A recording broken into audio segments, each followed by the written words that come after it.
போகல. அகில இந்திய அளவில் சிலம்பத்தை இன்னும் கொண்டு வரல, ஆசிய அளவில் கொண்டு வரல, உலக அளவில் கொண்டு வரணும். நம்முடைய மாண்புக்கு முதல்வர் தான். அதற்காக சிலம்பத்தில் பல பிரச்சனைகள் இருந்தனால நம்முடைய அரசை முன்னெடுத்து அந்த சிலம்பத்தை இப்போது நம்முடைய மாநில அளவில் இந்திய அளவில் கொண்டு சேர்ப்பதற்கு முயற்சி செய்கின்றார்கள். எவ்வாறு கபடியை கொண்டு சேர்த்தமோ அதுபோல் நம்முடைய தமிழக வீர விளையாட்டான இந்த சிலம்பாட்டத்தையும் பண்ணுகிறோம். அதுபோல் கொக்கோ, கேரம் போர்டு இதெல்லாம் வருங்காலத்தில் இப்போ சேர்க்கைக்கு பண்ணிகிட்டு இருக்காங்க.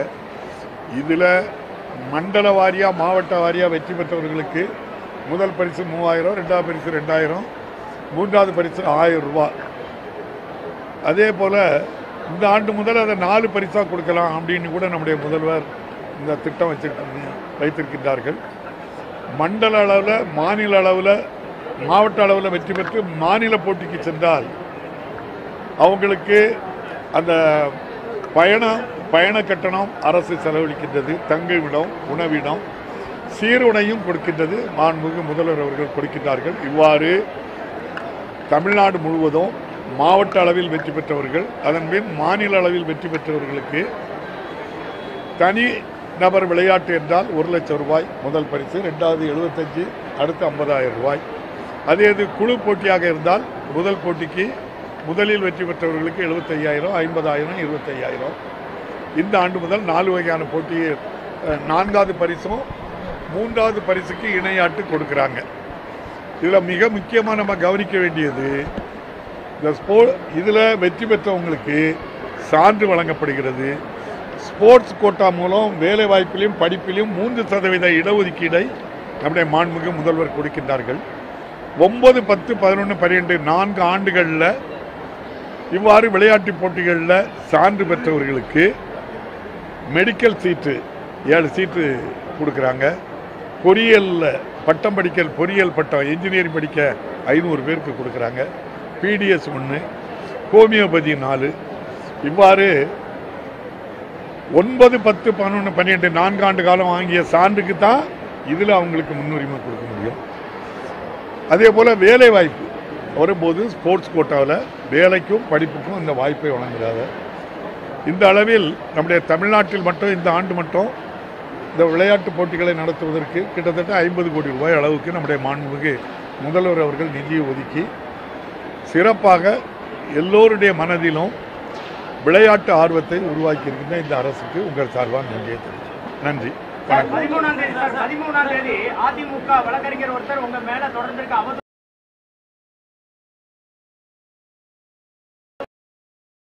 இது பத்தி என்ன சபாநாயகர்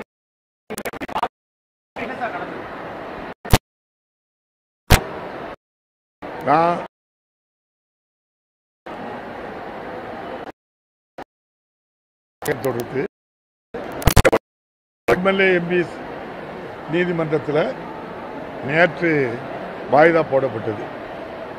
ஏற்கனவே 9ஆம் தேதி வாய்தாவுக்கு சென்னையில் நம்முடைய சட்டப்பேரவை அலுவலகத்தில் இருக்கக்கூடிய நம்முடைய உதவியாளர்கிட்டலாம் சமன் வந்திருக்கான்னு சொல்லி கேட்டதில் அங்கே வரல அப்படின்ட்டாங்க.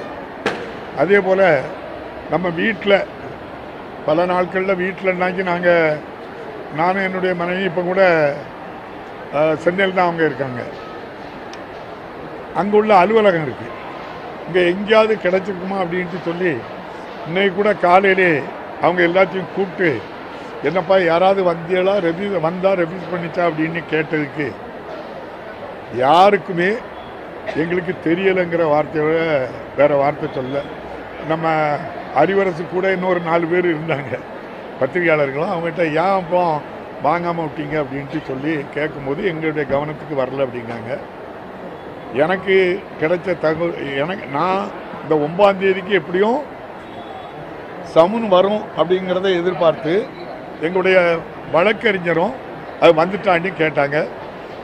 கடந்த வாரம் வரலன்னொடனே கடந்த வாரம் செவ்வாய் புதன்லாம் சென்னையில் உள்ள அலுவலகம் எல்லா அலுவலகத்திலையுமே இப்படி 9ஆம் தேதி வாய்தா இருக்குது, சமன் வராமல் இருக்குமா அப்படின்னு சொல்லி பிறகு வழக்கறிஞர்கிட்ட கேட்கும்போது சில சமயம் சமன் வரலைன்னாலும் இந்த வாய்தாவுக்கு அடுத்த வாய்தாக்கு உங்களுக்கு வந்துடும் ஆனால் கண்டிப்பாக வரும், நீங்கள் கொஞ்சம் சாரிங்க அப்படின்னு தான் சொன்னாங்க. கடந்த வாரம் உண்மை உங்களுக்கு தெரியும், நான் எப்போவுமே உண்மை தான் சொல்வேன். சென்னை அலுவலகத்தில் இங்கேயும் நாம் சாதிச்ச அளவில் கிடைக்கல. நேற்று நீதி அது வரல, கிடைக்கல. ஏங்கிட்ட பத்திரிகை செய்தியெல்லாம் பார்த்தா அப்பாவும் திருப்பி அனுப்பிட்டாரு அப்படின்ட்டு சொல்லி செய்திகள், அது தவறு இல்லை. உங்களுக்கு கிடைச்சதை நீங்கள் செய்தி ஆக்கியிருக்கீங்க, நான் அதுக்கு பதில் சொல்லுதேன். ஏங்கிட்ட இந்த தபால் வந்திருக்குன்னு எந்த தபால்காரரோ அல்லது அவர் யாரிடமோ சொல்லி வரல.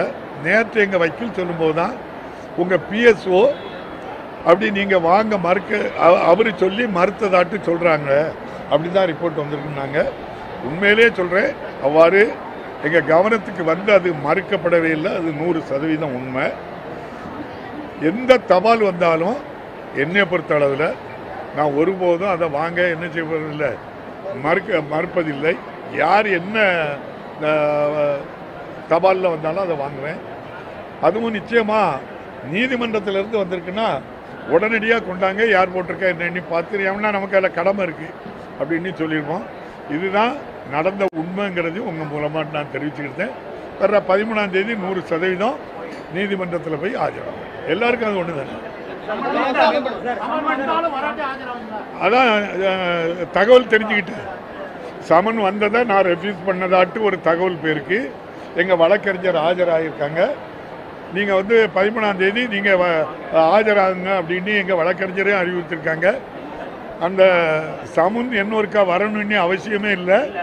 100% அப்பாவு 13ஆம் தேதி அந்த நீதிமன்றத்தில் போய் ஆஜராகும்.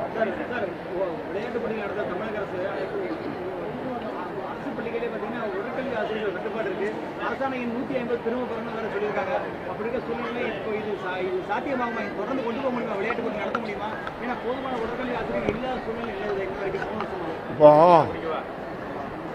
போக்குவரத்து துறையில் டிரைவர் கண்டக்டரு காலி பண்ணிக்கிட்டு தான் இருக்குது. அதனால் போக்குவரத்து நிறுத்தப்பட்டிருக்கா. ரயில்வே துறையில் ரயில்வேயில் 50,000க்கு மேற்பட்ட பணியிடம் காலியாக இருக்குது.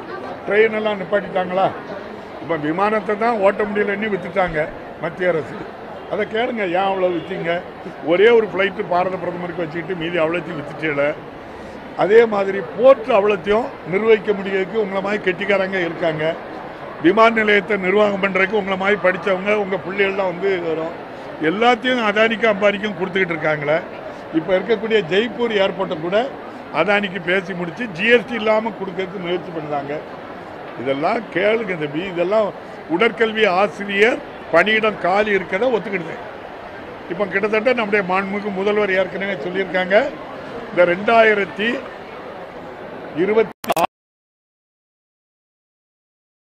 நிரப்புவதற்கு தமிழ்நாடு நம்முடைய பப்ளிக் சர்வீஸ் கமிஷன் மூலமாட்டு தேர்ந்தெடுக்க சொல்லி அந்த பணி நடந்துக்கிட்டே இருக்கு. இதுவரை பல ஆயிரம் பேர் தேர்ந்தெடுக்கப்பட்டிருக்காங்க. அதையும் சேர்த்து நன்றி. நாகராஜ்.